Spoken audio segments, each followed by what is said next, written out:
Welcome to the Leaders in Payments podcast, where we talk to C-level leaders from across the payments landscape. We'll be discussing the products and services that impact the payment space today, as well as trends and predictions for the future of payments. We will also hear stories from our guests about their journeys to the top. Consumers have apps like Venmo or Cash App where you can send money to your friend in seconds. But we don't have that kind of product in the small business market, right? And I believe we are the first product that is going to serve this market. And I believe the real-time payment has a lot of scope. And I believe this could be the primary sector where we will see instant payment being delivered to small businesses. Anytime there is an invoice, money will be in their bank account. And we happen to be the first one to bring this to the market.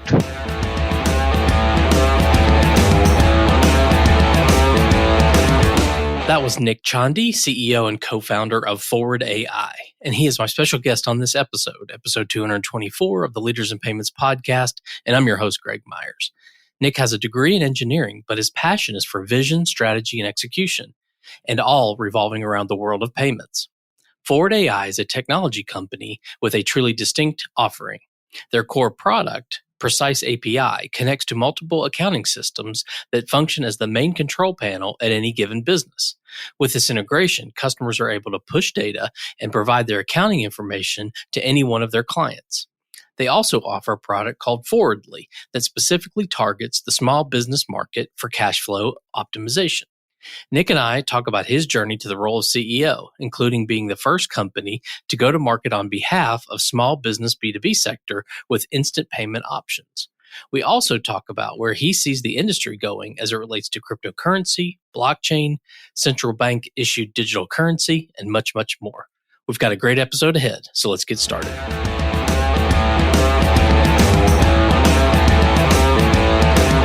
Hi, Nick. Thank you for being here and welcome to the Leaders in Payments podcast. Thank you, Greg. Thanks for having me. Absolutely. So let's just dive right in. So if you don't mind, tell our audience a little bit about yourself, maybe where you grew up, where you went to school, where you currently live, a few things like that.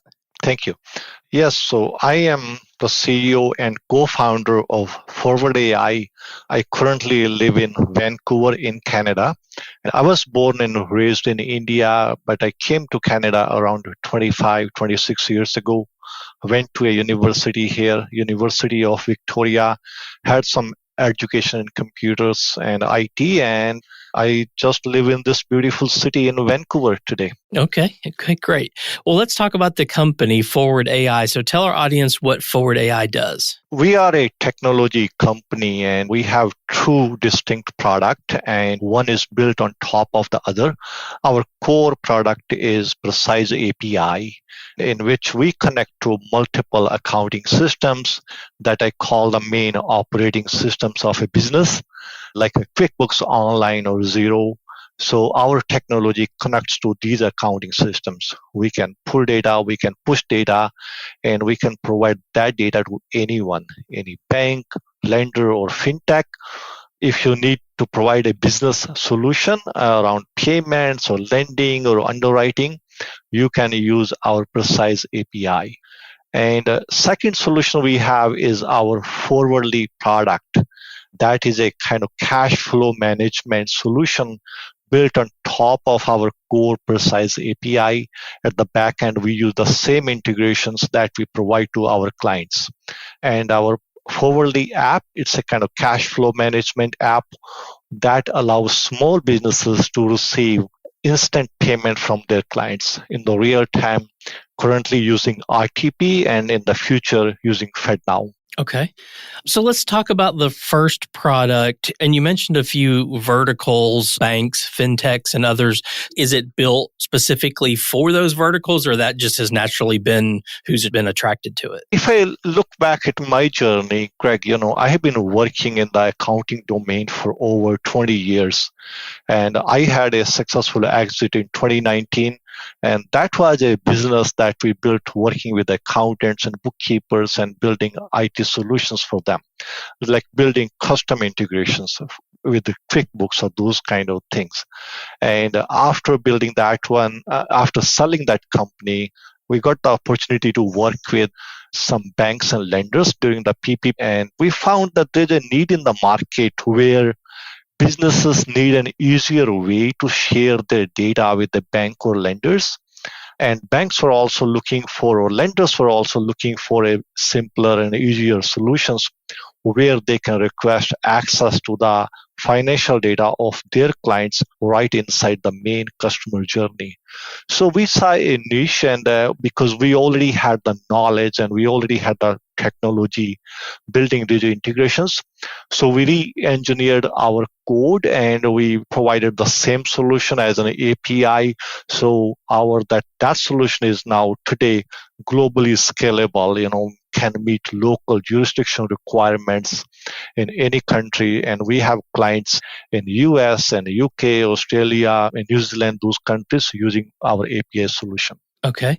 And for that product, is your go-to-market strategy going directly to the end customer, or do you mainly market through channels? We are going directly to end customers, and we had a sales team that was outreaching to them. And currently we are building some kind of automation on those ones so that we can leverage a component of the product-led growth, so that could be some efforts that are marketing driven instead of a sales driven. Okay. And so most of your end customers have an existing accounting package and you've already integrated with most of those. Well, our customers on that precise API side, they are mostly fintechs or lenders or those kind of companies, but their customers have accounting packages. Their customers might be using QuickBooks or Xero or Microsoft Dynamics 365 or any other operating system, any like ERP platform that is where they are recording their income and expenses and payment, those kind of things. So we are just an intermediary between their clients and our customers, so that it's easier for them to request access to the accounting data from their customers. Okay. All right. Well, let's talk about the Forwardly product a little bit. So you said it was more targeted towards small business. So tell us how a small business would leverage the product. Yeah, it's a great product that we are about to launch, and we have been building it for last few months. So the way technology works is on our platform is business owner, they need to connect to their accounting system. So when they connect their accounting system, we can fetch all your accounts receivable, the invoices, the amount and due date, all those kind of things. Then our customer tells us which bank account they would like to receive the payments in. So now we have two sources of data, accounting system and bank data. And we built this functionality in the app where they can request payments from their clients. And for their clients, they will have to connect their banking system, and with one click, they can make the payment, and we can deliver those funds to our client's bank account within seconds, not in hours, not in days. We are using the RTP payment network from TCH. Okay. And you have plans to integrate the FedNow product as well? Yes, we are working with a service provider, and the last discussion I had with them, they told us, their technology is going to support FedNow as well when it becomes available in July. Okay, great. Well, what would you say differentiates your company from your competitors out there? We are very different, Greg. If you step back and we look at how small businesses are receiving payment today. I just read a survey before our call from a financial institution, and the data showed that 1 out of 3 invoices that is still being paid by check today. There's a huge problem, as you know. Checks are very slow. Someone will have to write a check, someone will have to mail it, and someone is going to open it and record in the accounting system and walk to the bank and deposit it. That's very, very slow process.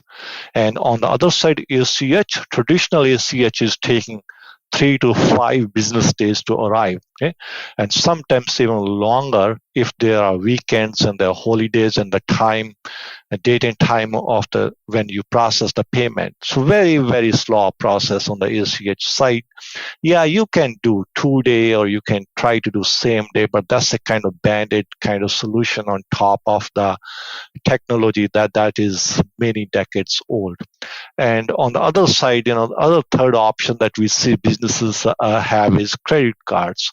And as we know, credit cards, they are very expensive, almost 2, 3, 4% fee on those credit cards. And that eats in the bottom line of these small businesses. And there is a graveyard of small businesses who had very thin profit margins and they couldn't afford the credit card fee and they had to fold their business. And if you look in the market, most business payment solutions or cash flow management platforms, they are built around checks or ACH or credit card. I believe we are the first solution in the market that's focused only on the instant payments. We are supporting RTP today. We are going to support FedNow. So currently, consumers have apps like Venmo or Cash App where you can send money to your friend in seconds. But we don't have that kind of product in the small business market, right? And I believe we are the first product that is going to serve this market, and I believe the real-time payment has a lot of scope, and I believe this could be the primary sector where we will see instant payment being delivered to small businesses. Anytime they raise an invoice, money will be in their bank account, and we happen to be the first one to bring this to the market. Yeah, and it's hard to believe that we're in the year 2023 and there's still, at least a third of invoices being paid by check. That's just crazy. It is. And it's vastly different than what we see in other countries, right? I believe there are close to 60 countries in the world where they have some kind of real-time payment solutions available, or either they're working on it, they have all those kind of things, and we are a little bit behind. Yeah, I've been in the payments world for quite a while, and we were behind with EMV, and I think you could go down the list of things we've been behind the rest of the world in when it comes to payments for some strange reason. But it sounds like that's a niche that you guys have found that there hasn't been a focus on, and that's where you guys are focusing today, and obviously integrating more products in the future. That's right. Because we started with the B2B payments because we know B2B payments are all about workflows and they are very complex payment. There are invoices and that need to be reconciled, and there are approval workflow sometimes needed, and especially in the mid and large size companies. And you need to issue W8, W9 forms, sometimes 1099. So it's a very, very complex process, and I believe a technology like this one could make a big difference in solving cash flow challenges faced by small businesses. 82% of businesses do fail due to cash flow problems. And when you can receive your payment 3 days, 4 days early, that could be a lifetime could feel like a lifetime if you are short on cash, right? And it's going to make a big difference for small businesses. Yeah, absolutely. Nick, where do you see the payments industry headed, say, in the next 2 to 3 years? I know we talked a little bit about the upcoming RTP coming out in July, but what else do you see are trends coming in this industry? Yeah, if I look forward to 2, 3 years, that's a bit difficult to say. But like Bill Gates says, we often overestimate what we can do in a short term, but underestimate what's possible in the long term. So on a higher level, I'll give you my view, what I see or what I feel are things that are going to most impact us in the next 10 years or so. There are 2 segments. First one is cryptocurrencies, and I mean the blockchain. I believe in the next 10 years, most of the world economies, they will have a central bank issued digital currencies. I just responded to a survey on the weekend from Bank of Canada, and they were doing a survey about the CBDC, how it should work in Canada, how it should work offline, how would you like to store it, and they were concerned about privacy or those kind of things. And I believe we are going to see some action on this side, and I see the major economies will have some kind of their central bank issued digital currencies. And once we have that kind of programmable money, and I believe that's going to be revolutionary with new use cases and being able to help the segment of the society that we haven't been able to help. Like we saw during PPP, we went through a crisis mode and there was no easy way to disburse the funds to the population. And once the banks or central government have those kind of option or technology, I believe we will see new use cases, that I can't even imagine today. And other thing, I am very confident about this B2B based real-time payment. I feel that we will see wider adoption on the B2B side of the ITP or FedNow than we will see on consumer side. We already have so many good solutions on consumer side like Venmo or Cash App or Zelle or those kind of things we see. But B2B domain, we lack. And like I shared before, B2B payments, they are complex workflows. And with this instant payment or things that are available in the faster payment, there is a request for information where two counterparties, they can have questions about the invoices or payments or line items, those kind of things. We never had those kind of options on the old legacy payment rails like ACH or credit cards. So I'm very optimistic that real-time payment, instant payment, they will be ubiquitous in the next 10 years or so, 5-10 years. And we will see survey after survey shows that most companies, they want to receive faster payment and they want to be in control of their cash flow. So these are two things that I believe they are going to have a major impact in how the payment will move forward in the next 10 years. Okay, great. Well, let's switch gears a little bit and talk about you. So tell us about your journey to your role there as the CEO and co-founder. Yeah, so it's very interesting. ForwardAI, we founded with my co-founder, Jag, and that he has been my business partner, and we have been working together on multiple projects and founded many companies and had some successful exit over the time as well. At the time of founding this ForwardAI, we had a new co-founder, Diljot. He also joined us, and he is one of the smartest young person I have seen in my life. He was one of the top student at the university, and we are really happy to have him in my team. And because I'm a kind of person, who always have some vision about how things need to be done. And we were thinking about founding this company, and we talked about who will be the CEO, and I ended up being the CEO of the company. Okay. And you said you've been in the accounting space your entire career? Almost entire career. Yes, in early days when I worked as an IT manager for a few companies, they were from different domains, but working mostly on the websites or databases or those kind of things. But then we founded this company called Welcome Networks, and almost all of our clients, they were accountants, accounting firms, bookkeepers, or some of their clients as well. But our workflow was all about supporting those accounting system, building new integrations with them. We also built an online accounting system from scratch, SlickBuy, and we had more than 40,000 businesses using that system at one time. So we have very, very deep understanding how accounting systems work, how data is being stored, how small businesses are using that kind of data, and how they intend to use in the future as well. Okay. Well, what are some things you're passionate about? So maybe one work-related passion and one personal passion. On personal side, I am someone who like to have a very active lifestyle. It tied to my business side, professional side as well. I'm very hardworking person, spend 10, 12, 14 hours a day sometimes. And I do take time to take care of myself. The way I do is I go for a walk almost every day, 6, 7 days in a week, go for almost half an hour to 1 hour of walk. I do yoga 3 or 4 times in a week, and I go to gym at least 3 times.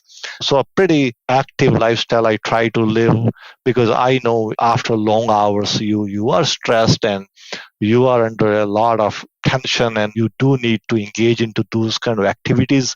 So those are the kind of things that bring me peace and happiness, and the rest of the time I spend with my family, and I'm lucky to have a great family. My wife, she also like to join me on some of those activities, going for a walk or sometimes on the hiking. That's where I spend my personal time, almost very routine, kind of very disciplined. I take very disciplined approach to have to do certain things at a certain time. I get up at a certain time, sleep at a certain time. And I think those are the kind of things that have helped me professionally as well. Okay. Is there a part of the business that you have a specific passion for more so than other parts of the business?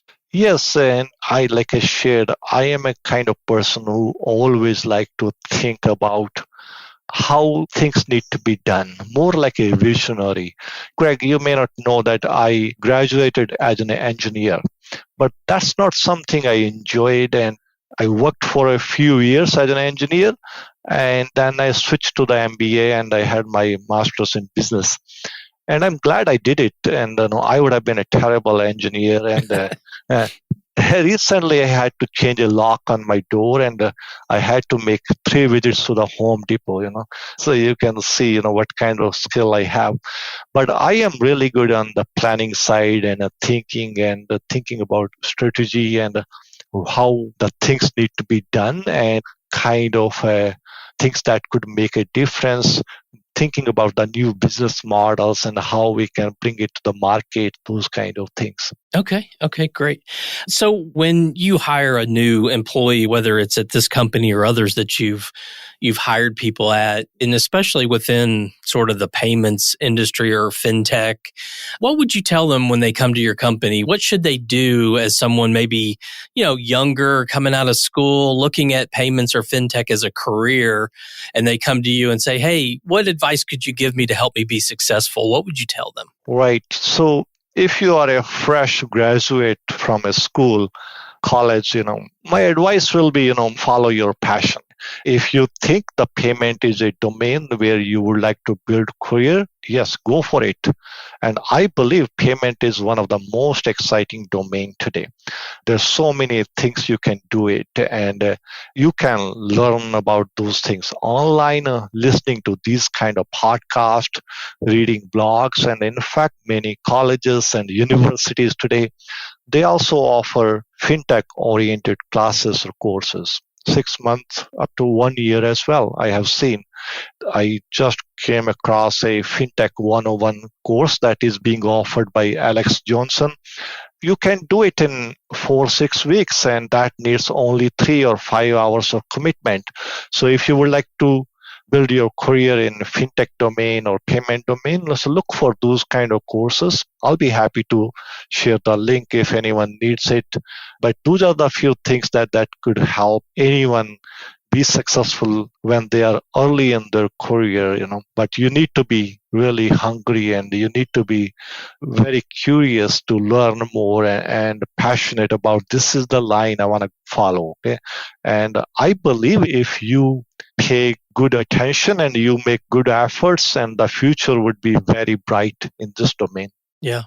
I agree. I think payments and fintech is a great industry to be in. And I think if it's your passion, and to your point, if you work hard, you will be successful. So I think that's all great advice. I agree. Yeah. So, Nick, we've covered a lot of ground. We've talked about the company and what you do and the 2 products that you guys go to market with. And we've talked about the industry and where it's headed. And then obviously a little bit about you and your background. Is there anything else you'd like to add before we wrap up? No, I think, Greg, you covered almost all the good questions, and I think this was a very insightful and good session we had today. Yeah.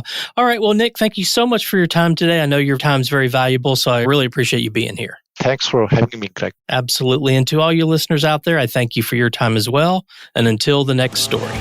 Thank you for joining us this week on the Leaders in Payments podcast. Make sure you visit our website at leadersinpayments.com, where you can subscribe to the show and where you'll find our show notes. If you enjoyed listening, please share on your social channels as well.